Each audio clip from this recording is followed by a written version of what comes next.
ఉక్కు యాజమాన్యం కేంద్ర ప్రభుత్వం కలిసి ఈరోజు ఉద్యోగ కార్మికుల్ని అనేక ఇబ్బందులు పెడుతున్నారు. గత 4 నెలల నుంచి కూడా జీతాలు ఇవ్వకుండా, కనీసం ఆగస్టు నెల జీతం ఈ రోజు కూడా చెల్లించకుండా ఎంతో ఇబ్బందికర పరిస్థితుల్లో స్టీల్ ప్లాంట్లు తీసుకొచ్చారు. ఈరోజు రాత్రింబావుల్లో ఉక్కు కార్మికులు కానీ, ఉక్కు ఉద్యోగులు కానీ, కాంట్రాక్ట్ కార్మికులు కానీ ఎంతో కష్టపడి పూర్తి ఉత్పత్తి చేస్తున్నప్పటికి కూడా వాళ్ళ జీతాలు ఇవ్వకపోవడం అనేది చాలా దురదృష్టకరం. ఇది దుర్మార్గమైన చర్య. ఇది ఈరోజు కూటమి ప్రభుత్వం మేము ప్యాకేజ్ ఇచ్చామని చెప్తున్నారు. ఆ ప్యాకేజ్ అనేది ₹1 కూడా స్టీల్ ప్లాంట్ ఖర్చు పెట్టలేదు. ఇచ్చిన ప్యాకేజ్ 11,000 కోట్లు కూడా బ్యాంకుల రుణాలు తీర్చారు, జీఎస్టీ కట్టారు, బీఆర్ఎస్ ఇచ్చి బయటకు పంపించారు. సుమారు 5,000 మంది కాంట్రాక్ట్ కార్మికులు బయటకు పంపించి ఈరోజు యూపీ నుంచి, బీహార్ నుంచి, అలాగే జార్ఖండ్ నుంచి, వెస్ట్ బెంగాల్ నుంచి మనుషులు తీసుకొచ్చి ఇక్కడ జాయిన్ చేసుకుంటుంటే స్థానికంగా ఉన్న ఎమ్మెల్యే, ఎంపీ గారు కూడా ఏం పట్టించుకోకపోవడం అనేది చాలా దుర్మార్గం. ఇది ఎందుకంటే స్థానికులందరినీ తీసేసి నిర్వహిస్తున్న ఉద్యోగాలు తీసి ఈరోజు బయట రాష్ట్రాలను తీసుకొచ్చి ఉద్యోగాలు ఇవ్వడమే కాకుండా ఈ స్టీల్ ప్లాంట్ని ప్రైవేట్ పరం చేయాలనే ఉద్దేశంతో ఈరోజు ఇంకా నష్టాలు పోవాలి చేసి ఈ స్టీల్ ప్లాంట్ని ఎవరికి ప్రైవేట్ వ్యక్తులకు అమ్మాలని ఒక కుట్రపూరితంగా కేంద్ర ప్రభుత్వం ఉంటుంది. కానీ దీని మీద భారీ ఎత్తున మరి ఉద్యమం అనేది మొదలు చేస్తాం. ఖచ్చితంగా అన్ని కార్మిక సంఘాలు, అన్ని రాజకీయ పార్టీలు కలుపుకొని మరి అఖిలపక్ష సమావేశం కూడా విజయవాడలో జరిగింది. ఖచ్చితంగా మీరు కేంద్ర ప్రభుత్వం మీద ఒత్తిడి తీసుకొచ్చి ఏదైతే నిర్ణయం తీసుకున్న విశాఖపట్నం స్టీల్ ప్లాంట్ అని మరి 100% అమ్ముతామని ఆ యొక్క కేబినెట్ నిర్ణయాన్ని వెనక్కి తీసుకోవాలి. ఒకటి. రెండోది మైండ్స్ కేటాయించాలి, లేకపోతే సేల్లో మెర్జ్ చేయాలి. తీసుకున్న ఎవరైతే తొలగించిన కార్మికులందరూ, కాంట్రాక్ట్ కార్మికులందరినీ కూడా మీరు తక్షణం విధుల్లో తీసుకోవాలి. మీరు స్థానికుల్ని బయట తీసి కొత్త ఆంధ్ర రాష్ట్రాలను తీసుకురావడం అనేది చాలా దుర్మార్గం. ఇది ఈరోజు రాష్ట్ర ప్రభుత్వం కొత్త ఉద్యోగాలు ఇస్తామన్న ఉన్న ఉద్యోగాలు పోతే ఆ స్టీల్ ప్లాంట్ 5,000 ఉద్యోగాలు తీసేస్తే మీరు కనీసం మొత్తం 30,000 ఉండవలసిన కార్మికులు 9,000కి వచ్చేసారు పర్మనెంట్ కార్మికులు. అదే కాంట్రాక్ట్ కార్మికులు 9,000 మంది ఉన్నారు. ఈ మేనపో సరిపోదు. ఇంకా నిర్వాసితులు ఇంకా 8,500 మంది ఇంకా ఉద్యోగాలకి 40,000 బట్టి ఎదురు చూస్తున్నారు. కాబట్టి ఖచ్చితంగా కొత్త రిక్రూట్మెంట్ స్టార్ట్ చేసి నిర్వాసితులకు ఉద్యోగం కల్పించాలి. తక్షణమే జీతాలు ఇవ్వాలి. ఇవ్వకపోతే అడ్మిన్ బిల్లు ముట్టడిస్తాం.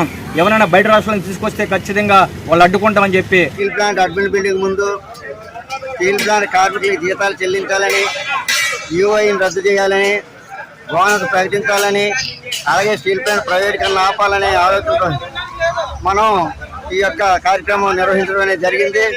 అయితే దురదృష్టం ఏంటంటే కూటమి ప్రభుత్వం మా మీద పోలీసుల్ని రెచ్చగొట్టి మమ్మల్ని ఆ కార్యక్రమం చేయలేకుండా అడ్డుకోవడం అనేది జరిగింది.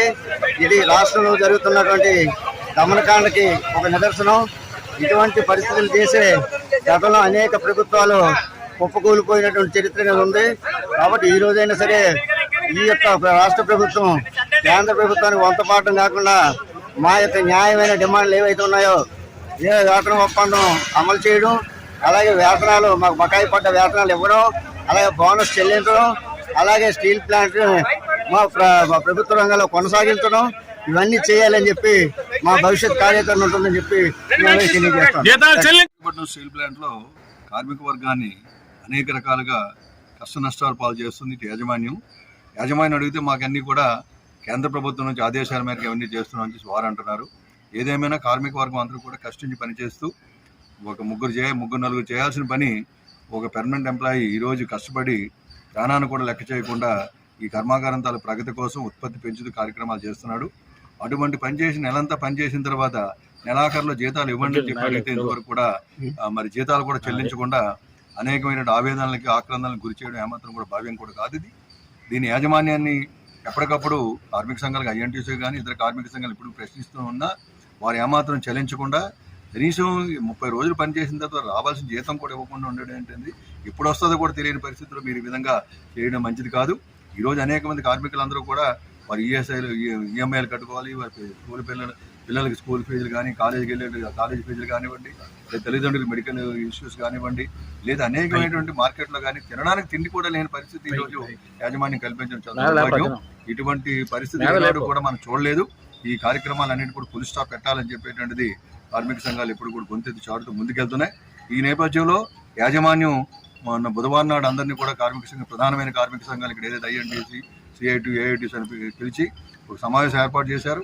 సమావేశం ఏర్పాటు చేసిన తర్వాత వీరు ఇక్కడ కార్మికులు పడుతున్నటువంటి ఇబ్బందులన్నీ కూడా వారి దృష్టికి తీసుకురావడం, వారు సానుకూలంగా స్పందించారని చెప్పేటువంటి విషయాన్ని మరి వారు ఎవరైతే మీటింగ్కి వెళ్ళారో ఆ మీటింగ్కి వెళ్ళిన ద్వారా తెలుసుకొని బయట వాళ్ళు ఎవరో కూడా మామూలుగా వాట్సాప్లోని మెసేజ్ పెడితే వెళ్ళినటువంటి వాళ్ళు ఎవరు పెట్టకపోయినా వెళ్ళినటువంటి వారు చెప్పిన విషయాల్ని ఇది ఏమాత్రం కూడా ఎవరికి కూడా కంపెనీకి ఇబ్బంది పెట్టలేదు, యాజమాన్యానికి కానివ్వండి, లేదంటే ఎవరికి కూడా ఎటువంటి విపరీత దూరంలో పెట్టకుండా ఒక సానుకూల ద్వారంలో చెప్పినటువంటి విషయాలను కూడా పరిగణలో తీసుకోకుండా ఈరోజు వేధింపులు చేసి వారందరికీ షోకాజులు ఛార్జ్షీట్లు ఇవ్వాలని చెప్పేటువంటిది యాజమాన్యం ప్రయత్నించడం చాలా విచారకరం.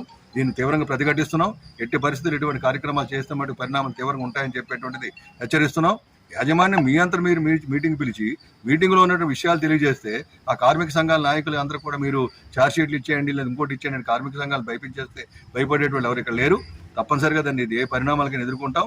ఈరోజు ఉన్నటువంటి విషయాలను మీరు మేనేజ్మెంట్గా దాని రా మెటీరియల్ ఏ విధంగా సోర్స్ తీసుకొస్తాం, మార్కెటింగ్ ఏ విధంగా తీసుకుంటాం, కార్మిక సంఘాల సహకారం ఏ విధంగా కావాలా, కార్మిక వర్గ సహకారం ఏ విధంగా కావాలా, సేఫ్టీ మీద ఏ చర్యలు తీసుకుంటున్నాం, పొల్యూషన్ కంట్రోల్ చేయడానికి ఏ విధంగా చర్యలు తీసుకుంటాం, ఇటువంటివి మాట్లాడకుండా ఈరోజు ఉన్నటువంటి ప్రయోజనాలన్నీ కూడా గతంలో మేము ఐఎన్టీ సారథ్యంలో సాధించుకుని హెచ్ఆర్ఎన్ గాలికి వదిలేశారు, దాన్ని అడగక్కించేశారు, లేదా ఉన్నటువంటి ఇన్సెంటివ్లు పక్కన పెట్టారు, హౌస్ బిల్డింగ్ సబ్సిడీ పక్కన పెట్టారు, ఆఖరికి యూనిఫార్మ్ ఇవ్వడం లేదు, ఈ కొత్త వేతన ఒప్పందం లేదు, ఇవన్నీ పక్కన పెట్టండి. కనీసం పనిచేసినటువంటి దినాలకి ఈరోజు జీతాలు ఇవ్వకుండా ఉన్న పరిస్థితి తీసుకురావడం అనేది కాదు.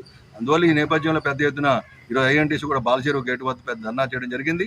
దీన్ని యాజమాన్యం చేస్తున్న కుట్రలు కానివ్వండి, లేదా కేంద్ర ప్రభుత్వం అనుసరిస్తున్నటువంటి ఒక కార్మిక వ్యతిరేక విధానాలు, వారి తాలూకా నిరంకుశత్వాన్ని నిరసిస్తూ ఈరోజు కార్యక్రమాలు చేపట్టడం జరిగింది. కేంద్ర ప్రభుత్వం కూడా వెంటనే స్పందించి ఇటువంటి కార్యక్రమాలు పులి స్టాప్ పెట్టాలి.